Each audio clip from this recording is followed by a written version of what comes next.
Hello and happy Monday, sunshine. Great to be back after what was hopefully an awesome weekend for you. I'm Coy Wire. This is CNN 10 here to help you fuel your mind and take on this brand new week with energy and excitement and knowledge. We start first with the U.S. presidential election. The race to election day in November is in high gear with only 22 days to go.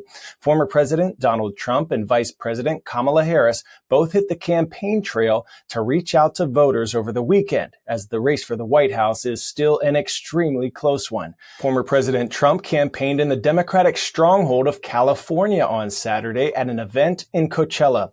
Harris focused on the battleground state of North Carolina with a rally in Greenville on Sunday. Both campaigns are focusing on the key battleground states they think they can win.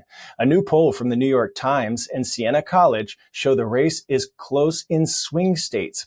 Harris holds a narrow edge over former President Trump in Pennsylvania, while Trump leads Harris in Arizona. And polls from Quinnipiac University show razor-thin margins in Michigan and Wisconsin, with no clear leader in either state. The race isn't just tight in swing states. A new CNN poll of polls, an average of national polling data, shows no clear leader in the presidential race overall, with an average of 49% of likely voters supporting Vice President Kamala Harris and 47% backing former President Donald Trump. This election cycle has been an unprecedented one. President Joe Biden's announcement that he would no longer run for president shocked the political world, and Harris's nomination energized the Democratic Party.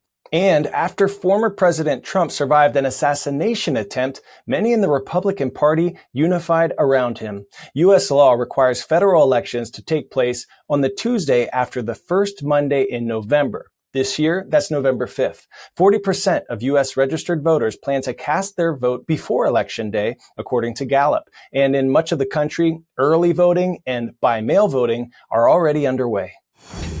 10-second trivia. Alfred Nobel, Swedish chemist, inventor, and namesake of the Nobel Prize, is best known for what 1800s invention? Telegraph, zipper, dynamite, passenger elevator. If you said dynamite, you're dynamite, an invention that revolutionized building and mining. He bequeathed his fortune to establish the Nobel Prizes. Since the first Nobel Peace Prize was awarded in 1901, it's honored those who strive to bring nations and people together. This week, the 105th Peace Prize was awarded to a Japanese organization of atomic bomb survivors who are doing just that. These survivors are the witnesses of the only nuclear bombs to ever be used in war. And CNN's Hanako Montgomery has more on how they have dedicated their lives to ridding the world of nuclear weapons. In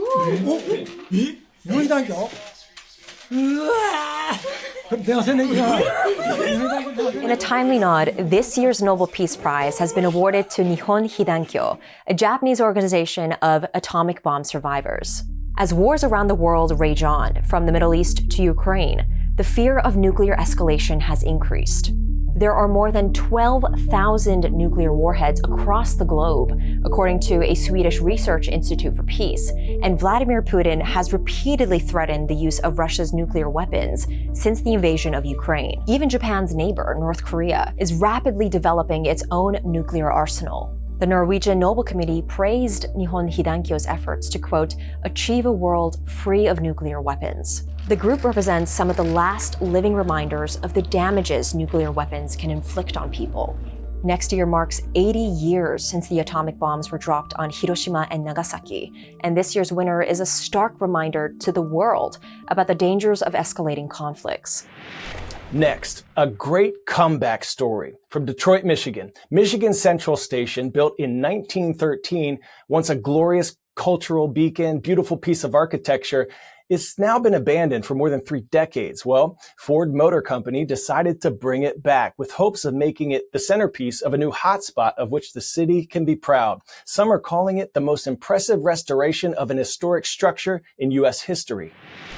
This is the Ellis Island of Michigan and Detroit. People arrived here, their grandparents arrived here. For more than 3 decades, Detroit's Michigan Central Station has been abandoned. It's really been such a visible symbol, and in some ways a little bit exploited as a symbol of the decline of Detroit. But in 2018, the Ford Motor Company bought the station. And after a nearly $1 billion investment to restore and expand the historic landmark, it's once again open to the public. It's just magnificent. I remember this from when I was a kid, and it's beautiful. Stunning. Just the transformation that was made is amazing. It has to be the most impressive restoration of a historic structure in the United States ever. Michigan Central Station first opened in 1913, and at its height, it drew more than 4,000 travelers every day. But in 1988, the station closed after declines in ridership and decades of population loss in Detroit.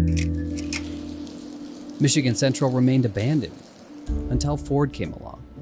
Over 3,000 specialized trade workers worked to restore the station, including one who spent more than 400 hours recreating this Corinthian column. Even regular citizens contributed in unexpected ways. There was a clock over the carriage house, and the Ford team was contacted by somebody basically saying, we have the clock. If you want it, we'll basically leave it in an alley at midnight in this location and remain anonymous. With Michigan Central Station as its anchor, Ford aims to develop the area around it into a 30-acre tech and culture hub for the city, with parks, restaurants, retail, and office spaces. Ford estimates that it'll be years before every business space is filled, but they say over 100 startups have already come to campus. This building tells an honest story about the city. It represented the glory of a certain time period, and it represented the disinvestment of a time period. And there's something really extraordinary about having this rich historical platform to do the work of the future. Detroit's population grew in 2023 for the first time since 1957. Developers of Michigan Central Station hope their hub will play a part in that upward trend. Once you build a place people want to be, you start seeing more and more people think twice about the city and see what many of us have known for a long time, and that's Detroit is an amazing American city, and in my opinion, the best.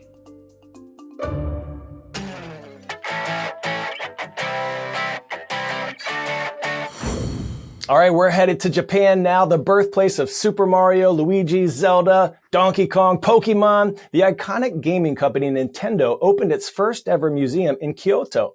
To get in, you have to enter a lottery at least 3 months in advance. CNN's Hanako Montgomery gives us a look inside the museum, complete with relics and interactive exhibits highlighting Nintendo's 135-year history. That is the sound that brings childhood memories to millions. Nintendo opens its very first museum, giving people the chance to explore Mario's world and guiding visitors through the company's 135-year history. From adorable characters like Toad to interactive games and even a burger-themed restaurant. The museum also features a massive hall with almost every product ever released by the company. Nintendo fans can now enjoy an interactive experience with their favorite characters and may encounter another fan favorite. A Pokélid with an original Pikachu design featuring a Game Boy is also on display. But visiting this highly anticipated museum is not as easy as it sounds. Visitors have to sign up for a lottery ticket system at least 3 months in advance. Even with the wait, fans are excited to be a part of Nintendo for a few hours. I think they've added a new route for us to find out more about Nintendo. Not just the goods, but also the history of Nintendo in the past. It feels like we've gained another tool. Awesome stuff. All right, it is shout out time now. And this one goes to Lamar High School in Lamar, Missouri. Let them hear you roar, Tigers. Fun fact, Lamar is the birthplace of Harry Truman, the 33rd president of the United States. Let's keep the good vibes flowing, dig in, dig deep, and make this a great start to the week. I'm Coy Wire. We'll see you right back here tomorrow on CNN 10.